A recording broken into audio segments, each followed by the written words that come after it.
राहुल की मम्मी उमा अपनी नौकरानी शांति को लगातार डांट रही थी और बेचारी शांति बार बार माफी मांग रही थी। माफ कर दो मेम साहब, आगे से ध्यान रखूंगी, अब ऐसा नहीं होगा। मैंने पहले भी तुझे समझाया था, अगर मैंने तेरे लड़के को राहुल की चीजों के साथ खेलते हुए देख लिया तो मैं तुझे नौकरी से निकाल दूंगी। आज फिर ये दीपक राहुल की साइकिल चला रहा था। आंटी जी, राहुल ने मुझे खुद ही अपनी साइकिल दी थी। मम्मी, दीपक सही कह रहा है, मैंने ही इसे साइकिल दी थी। ये तो मना कर रहा था। मम्मी, दीपक मेरा दोस्त है, ये भी तो मुझे अपने खिलौने देता है। राहुल बेटा, तुम अभी ना समझो, ये दीपक तुम्हारे सारे महंगे और नए खिलौने गंदे कर देगा। और शांति सुन, इसे कमरे पर ही छोड़ कर आया कर। भला तूने पड़ोस में किराए का कमरा ले लिया, ये दीपक रोज तेरे पीछे पीछे यहाँ जाता है। दीपक बेटा, तू घर जा, मैं थोड़ी देर में आती हूँ। ये कल के दाल चावल बचे हुए हैं, लेती जाना, मेरा थोड़ा फ्रिज खाली हो जाएगा। मम्मी, मुझे भी दाल चावल खाने हैं। नहीं बेटा, ये दाल चावल बासी हो गए हैं, तुम इन्हें खाओगे तो बीमार पड़ जाओगे। मम्मी, फिर आप ये दाल चावल शांति आंटी को क्यों दे रही हो? राहुल धीरे बोल बेटा, ये गरीब लोग कुछ भी खाएं, इन्हें सब हजम हो जाता है। अब ज्यादा बातें मत करो, जल्दी तैयार हो जाओ, हमें होली की शॉपिंग के लिए बाजार भी जाना है। लो, तुम्हारे पापा भी आ गए। उमा, इस बार फार्म हाउस की होली पार्टी के लिए तुमने सभी को इनविटेशन दे दिया ना? हाँ हाँ, मैंने सबको बोल दिया है। इस बार की होली की सारी तैयारियां मैं खुद देख रही हूँ, देखना बहुत मजा आने वाला है। चलो राहुल, तुम नई पिचकारी भी खरीद लेना। उमा राहुल को लेकर बाजार जाती है और ढेर सारा होली का सामान खरीदती है। उमा राहुल को बहुत ही महंगी पिचकारी दिलवाती है। ये देखो राहुल, मैंने तुम्हें सबसे बढ़िया और महंगी पिचकारी दिलवाई है, अच्छी है ना? मुझे तो दीपक जैसी पिचकारी लेनी थी। सुबह वो जिस पिचकारी से खेल रहा था, वैसी तो कोई पिचकारी बाजार में नहीं है। मम्मी, दीपक के पास बहुत बढ़िया पिचकारी है, मुझे भी दीपक जैसी पिचकारी खरीदनी थी, पर पूरे बाजार में मुझे वैसी पिचकारी नजर नहीं आई। आपने मुझे ये पिचकारी दिलवाई है, ये वाली मैं दीपक से बदल लूंगा, मुझे उसकी पिचकारी ज्यादा अच्छी लगी। क्या? दीपक के पास ऐसी कौन सी बढ़िया पिचकारी है जो पूरे बाजार में नहीं? मैं भी तो देखूं। शांति, ओ शांति, मैंने तो तुझे अभी तनख्वाह भी नहीं दी है, फिर तूने अपने बेटे को बढ़िया पिचकारी कैसे दिलवा दी? राहुल कह रहा है वैसी पिचकारी पूरे बाजार में नहीं है, दिखा तो जरा कौन सी पिचकारी दिलवा कर लाई है तू दीपक को। मीम साहब, मैंने तो दीपक को कोई पिचकारी नहीं खरीद कर दी है, मेरे पास तो इतने पैसे भी नहीं है। आप सब जानते हो, जब आप मुझे तनख्वाह देते हो उसमें से बड़ी मुश्किल से मैं घर का गुजारा ही कर पाती हूँ। मम्मी, वो पिचकारी देखो जो दीपक के हाथ में है।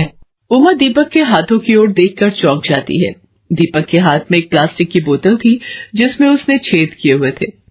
उस बोतल को दबाने पर छेदों में से पानी की बौछार हो रही थी। राहुल बेटा, ये पिचकारी नहीं है, ये तो गंदी सी प्लास्टिक की बोतल में पानी भरा हुआ है। अब दीपक तुम्हारी तरह महंगी पिचकारी तो खरीद नहीं सकता, इसे तो ऐसी चीजों से ही काम चलाना होता है। ये ले राहुल, मेरी पिचकारी तू रख ले, मैं और बना लूंगा। मुझे पता है तू यही सोच रहा है कि ये गंदी सी बोतल देकर बदले में राहुल तुझे अपनी महंगी पिचकारी दे देगा। देख शांति, तू काम वाली है तो काम वाली बनकर रह, और अपने बेटे को कह दे राहुल की बराबरी करने की कोशिश न करे, वरना तू कहीं और काम ढूंढ ले। उमा गुस्से में चली जाती है।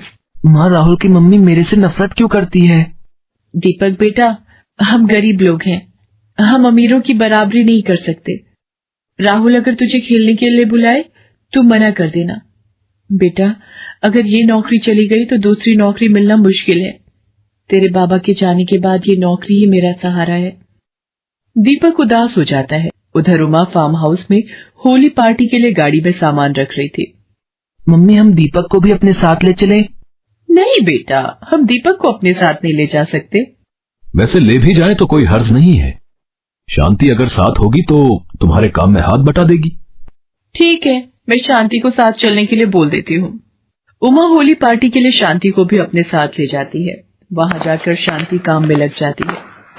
दीपक बेटा, वहां मेहमानों के बीच बिल्कुल भी मत जाना, नहीं तो मेम साहब गुस्सा करेंगी। ठीक है माँ, मैं नहीं जाऊंगा। दीपक, आना देख, गुलाल, पिचकारी, गुब्बारे, रंग, कितना मजा आ रहा है।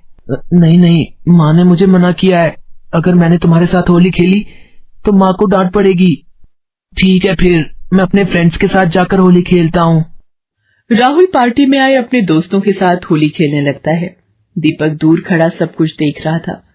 सब लोग होली पार्टी का मजा ले रहे थे, एक दूसरे को रंग लगा रहे थे। शांति, वेटर के साथ मिलकर सब लोगों को ठंडाई और गुजिया समोसे सर्व कर दो। अगर मेहमानों को देने के लिए होली की टी शर्ट और चश्मे जो स्पेशल बनवा कर लाई थी, वो मैंने राजीव को दिए थे। राजीव, राजीव सुनो। क्या हुआ उमा? आओ ना, एंजॉय करो। क्या काम में लगी हो? आ जाओ। अरे वो होली का बाकी का सामान कहाँ है? वो मैंने स्विमिंग पूल के पास रखवा दिया था। अरे छोड़ो ना, आओ होली खेलो। लगता है मुझे ही लाना पड़ेगा।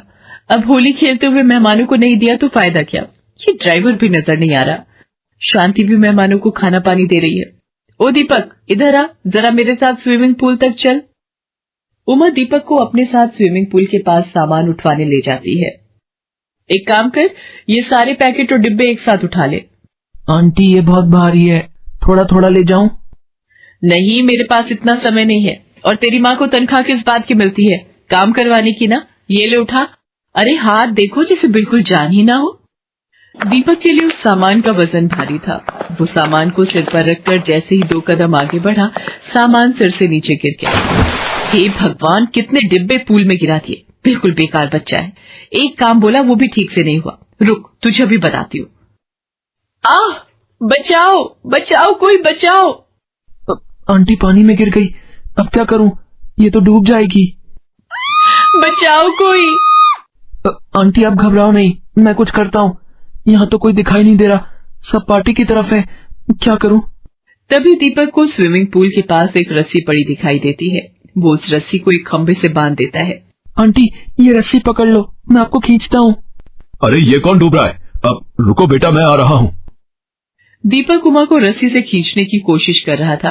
इतनी देर में गार्ड भी उसकी मदद को आ जाता है। पार्टी को छोड़कर सब लोग उमा के पास इकट्ठा हो जाते हैं। उमा तुम ठीक हो ना? मैं ठीक हूँ। आज ये दीपक ना होता तो शायद मैं डूब जाती। दीपक इधर आओ। आई एम सॉरी बेटा, तुम बहुत अच्छे बच्चे हो। शांति, उमा को कमरे में ले जाओ। उमा तुम थोड़ा रेस्ट कर लो। मैं ठीक हूँ राजीव, और अभी तो मुझे राहुल और दीपक के साथ होली खेलनी है। क्या सचमुच मम्मी? दीपक भी हमारे साथ होली खेल सकता है? हाँ बेटा, बिल्कुल। आओ दीपक, मैं तुम्हें अपने दोस्तों से मिलवाता हूँ। दीपक को राहुल के साथ खुशी खुशी होली खेलते देख शांति की आंखों में आंसू आ जाते हैं। उस दिन के बाद उमा अपने स्वभाव में बहुत बदलाव ले आती है।